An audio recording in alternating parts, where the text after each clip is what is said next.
ಮಳೆ ಸುರಿಯುತ್ತಿರುವ ಸಂಜೆ. ಮಣ್ಣಿನ ಮನೆಯೊಳಗೆ ಬಡ ತಂದೆ ರಂಗಪ್ಪ ತನ್ನ 5 ವರ್ಷದ ಮಗ ಆದಿತ್ಯನಿಗೆ ಊಟ ಮಾಡಿಸುತ್ತಾನೆ.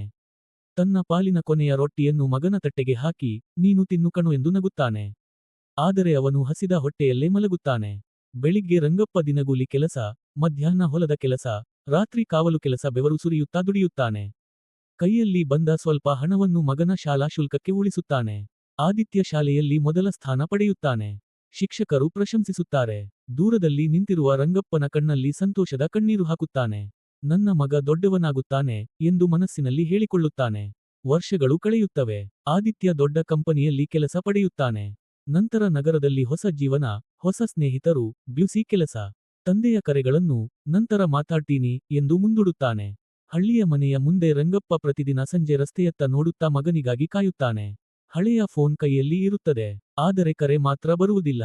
ಒಂದು ದಿನ ಆದಿತ್ಯಗೆ ತಂದೆಯ ಹಳೆಯ ಡೈರಿ ಸಿಗುತ್ತದೆ. ಅದರಲ್ಲಿ ಮಗನ ಸಂತೋಷಕ್ಕಾಗಿ ಮಾಡಿದ ತ್ಯಾಗಗಳು, ಕನಸುಗಳು ಮತ್ತು ಪ್ರೀತಿಯ ಮಾತುಗಳು ಮಾತ್ರ ಇರುತ್ತವೆ. ಓದುತ್ತಿದ್ದಂತೆ ಅವನ ಕಣ್ಣುಗಳು ನೀರಿನಿಂದ ತುಂಬುತ್ತವೆ. ಆದಿತ್ಯ ತನ್ನ ತಪ್ಪನ್ನು ಅರಿತುಕೊಳ್ಳುತ್ತಾನೆ.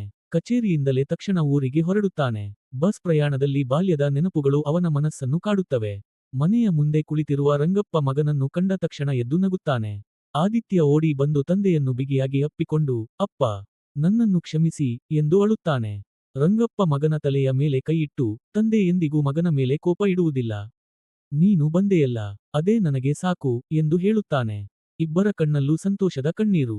ಕೆಲವು ದಿನಗಳ ನಂತರ ಆದಿತ್ಯ ನಗರ ಜೀವನವನ್ನು ಬದಲಾಯಿಸಿ, ತಂದೆಯ ಜೊತೆಗೆ ಹೆಚ್ಚು ಸಮಯ ಕಳೆಯಲು ನಿರ್ಧರಿಸುತ್ತಾನೆ. ಇಬ್ಬರೂ ಮನೆಯ ಮುಂದೆ ಕುಳಿತು ಸೂರ್ಯಾಸ್ತವನ್ನು ನೋಡುತ್ತಾ ನಗುತ್ತಾ ಇರುತ್ತಾರೆ.